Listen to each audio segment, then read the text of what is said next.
Llévame a donde vas. En el mundo siempre hay una fecha para recordar acontecimientos y hechos de diversa índole. Ellos no quisieron quedar atrás y también existe un día internacional para celebrarlos. ¡Felicidades, felinos! Hoy es el Día Internacional del Gato. Su población en todo el mundo supera los 500 millones y creciendo. Incluso hay más gatos que perros como mascotas domésticas.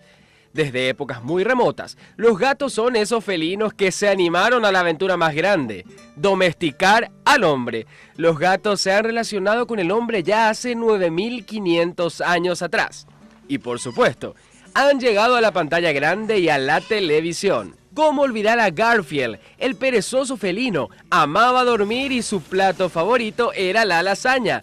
Características muy similares a algunos seres humanos. Otro gato que triunfa en la industria del entretenimiento es el gato con botas, que con astucia e ingenio consigue todos sus objetivos. ¿Cómo olvidar a Don Gato y su pandilla? La épica serie animada que conquistó al público infantil, con las aventuras del grupo de gatos que siempre ponían apuros al oficial Matute. Ellos están en el cine, en las series, en la calle y por sobre todo en nuestro corazón.